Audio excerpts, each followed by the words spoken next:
Iyo uvuze u Rwanda rero abantu benshi bumva igihugu gifite umuvuduko udasanzwe mu iterambere. Ni igihugu rero kimaze kugaragaza ko ari igihugu cy'igihangange yaba hano ku mugabane wa Afurika ndetse no ku yindi migabane igiye itandukanye. Ni igihugu ubona rero kimaze kugenda cyubaka ibikorwa byayo bigiye bitandukanye, ariko ukabona ko ari ibikorwa bikurura ba mukerarugendo, ibikorwa kandi byinjiza amafaranga menshi mu gihugu cy'u Rwanda. Hanyuma rero uyu munsi nkaba naguhitiyemo kukwereka ikibuga cy'indege cya Bugesera kirubakwa. Iki kibuga cy'indege rero nkaba ngiye kukwereka uko kizaba kimeze ndetse kikazaba ari na kimwe mu bibuga by'indege yaba hano ku mugabane wa Afurika ndetse no ku isi kizakira abagenzi benshi. Ni ukuvuga ko rero ubunini bwacyo n'uburyo kizaba gikoze ni kimwe mu bibuga by'indege rero bizajya byakira abagenzi benshi hano ku isi. Reka rero mbahe ikaze mbabwira ngo iyi ni M24 TV. Reka rero nkubwire ngo niba utarakora subscribe kuri channel yacu, wakora subscribe rero ukajya ubona inkuru zacu mu gihe tuba tumaze kuzitegura. Ikindi kandi rero mu gihe tuba tumaze gutereka inkuru kuri channel baguha ubutumwa bugufi, ariko babuguha rero iyo wamaze kunyeganyeza cyangwa se wakanze ku kantu kameze nk'akazogera. Ngo ngako rero kakaba kakwereka ko hari inkuru tumaze gutereka kuri channel, ndetse rero ukaba wagira uburenganzira ndetse n'ububasha bwo kuba wareba inkuru mu gihe tuba tumaze kuyitereka kuri channel yacu. Abari breaking news, abari n'andi makuru agiye atandukanye, cyo ugomba gukora rero nta kindi no kuba wakora ibyo byose maze kuvuga, hanyuma ukajya wibonera amakuru yacu atandukanye tugenda tukugezaho rero kuri channel ya M24 TV. Reka rero mfata akaruhuko gato, hanyuma rero urimo uragenda ubona ishusho y'ikibuga cy'indege cya Bugesera. Ntabwo kiruzura, kirimo kirubakwa, ariko rero ikibuga cy'indege nikimara kuzura uko ukibona ni nako kizaba kimeze. Ukibona rero niko kizaba kimeze. Urabona ko kizaba ari kimwe mu bibuga by'indege bya mbere hano ku mugabane wa Afurika ndetse no ku isi muri rusange. Reka rero mbaye ikaze, iyi ni M24 TV. Ndagaruka nyuma y'amasegonda make dukomeza n'inkuru yacu.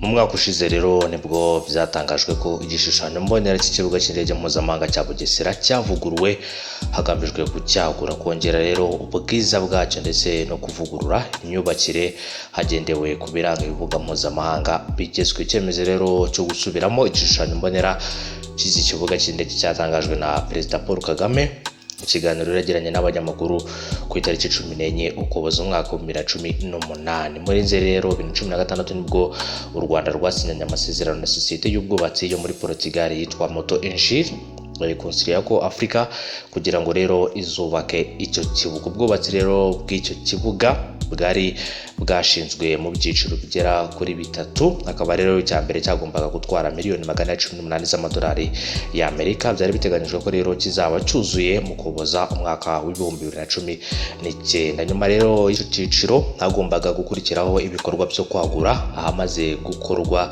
byari byaragenewe agera kuri miliyoni 400 z'amadolari. Byose rero ku buryo cyari gukoreshwa Rwanda rwakira inama ya Commonwealth mu mwaka wa 2020 muri Kamena. Biteganyijwe kubaka iki kibuga bizatwara amadolari miliyoni 420, ndetse ku ikubitiro Moto Enchir yamaze gusoramo ndetse no gusohora miliyoni 418. Bivuze ko rero icyo cya kabiri byari biteganyijwe ko kizatwara izindi 380. Minisitiri w'ibikorwa remezo Ambasaderi Tete Claver yabwiye abadepite kuri uyu wa kabiri ko igishushanyo mbonera kivuguruye kigeze kure, aho nta gihindutse Nzeri uyu mwaka cyangwa Ukwakira kizaba cyamaze kuboneka ku buryo imirimo ikomeza muri bwihuse. Ibyo rero nibyo yatangaje. Rero u Rwanda ruri mu ganira n'abategarugori batandukanye barufashwa mu iyubakwa ry'ikibuga cy'indege. Mu minsi yashize rero havuzwe ko Qatar yaragaje inyota gufasha u Rwanda muri iyo mirimo. Muri Werurwe rero uyu mwaka itsinda ry'intumwa za Qatar riyobowe na Minisitiri w'Intebe wungirije, akaba rero na Minisitiri w'Ububanyi n'Amahanga Sheikh Mohammed bin Abdulrahman Al Thani ryagiranye ibiganiro na leta y'u Rwanda birimo gutera umushinga kutisha ikibuga mpuzamahanga cy'indege cya Bugesera, hanyuma rero guhindura imyubakire yacyo. Akaba rero byaratumye n'ingengo y'imari yari iteganyirijwe ishobora kwiyongera, bituma rero leta ishakisha aho iyikura. Minisitiri rero w'Ububanyi n'Amahanga w'u Rwanda ari we Dr Richard Sezibera muri Werurwe rero yabwiye abanyamakuru ati ntabwo navuga ingano y'amafaranga bazashyiramo mu gihe rero ubwumvikane bugikomeje. Icyo nabwira rero gusa nuko ibiganiro biri kugenda neza hagati rero y'aba abanyakatari ndetse na leta y'u Rwanda mu kuba rero babafasha kugira ngo imirimo yo kubaka ikibuga cy'indege izagende neza, kubera ko urumva niba inyigo cyangwa se uburyo cyari kuzakorwamo byaramaze guhindurirwa uburyo, akaba rero ari ubundi buryo nanone bushobora gutwara amafaranga. Ambasaderi rero Gatete yavuze ko ikibuga cy'indege cya Bugesera ari kinini cyane kuko gifite hegitari 2500, bisobanuye ko rero kiruta inshuro zirenga ebyiri ikibuga cya Heathrow gifite rero hegitari 1214. Iki kibuga rero kikaba giherereye mu gihugu cy'Ubwongereza, kikaba rero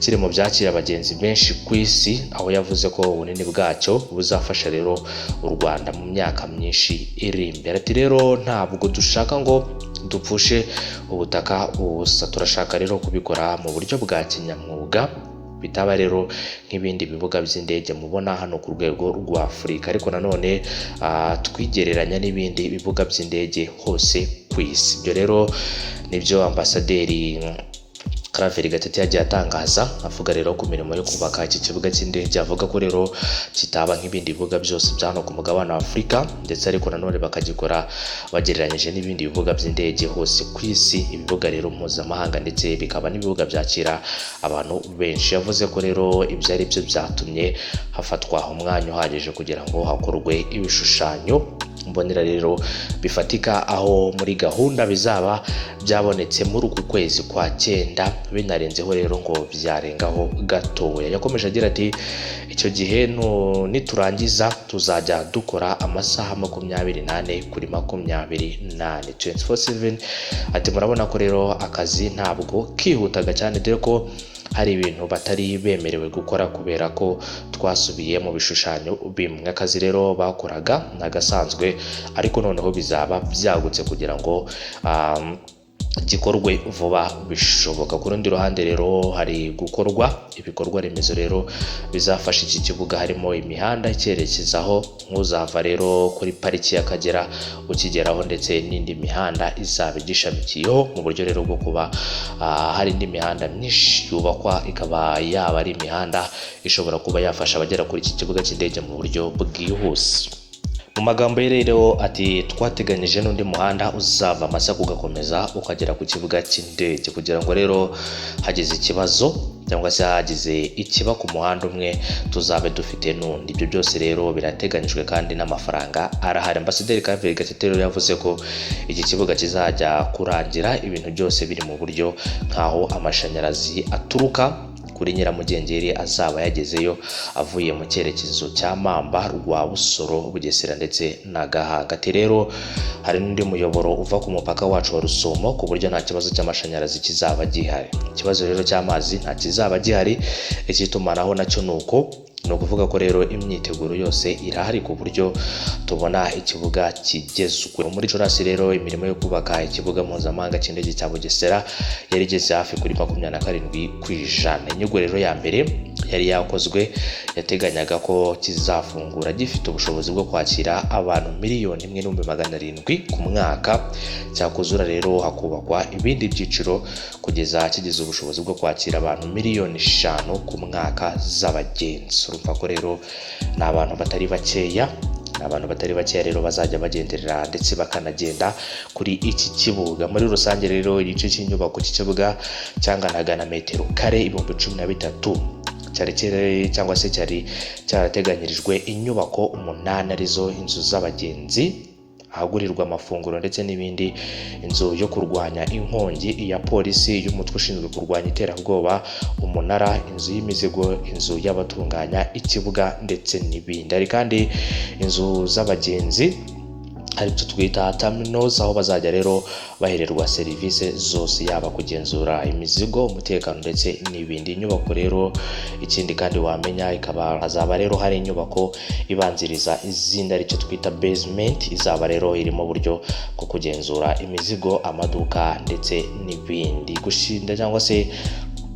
guhindura rero igishushanyo mbonera ku iki kibuga bijyanye n'uburyo urwego rwo gutwara abantu n'ibintu mu kirere rukomeje gutera intambwe mu Rwanda. Nk'uko rero mu mwaka ushize Rwandair yatwaye abagenzi barenga 1,100,000 ndetse uyu mwaka yiteze kongera umubare bakagera rero kuri 1,100,400. hanyuma mu mwaka wa 2024 ngo umubare w'abagenzi witezwe ko ugomba kuzaba urenze 2,000,000. Mu Rwanda rero hasanzwe hakorerwa ingendo 7 ariko gahunda ihari ni ugusinya amasezerano n'ibindi bihugu mu buryo rero zishobora kwiyongera. Mu masezerano rero yasinywe hagati y'u Rwanda nuko izigera kuri 92 arizo zishobora kugera mu Rwanda. Iyi ni M24 TV rero, reka mbashimire ndimo ndakugezaho ibijyanye n'ikibuga cy'indege cya Bugesera ndetse n'imirimo yo kuba iki kibuga cy'indege cyakorwa. Urumva ko igeze kure cyane ku buryo rero nta gihindutse iki kibuga cy'indege vuba cyane rwose bidatinze.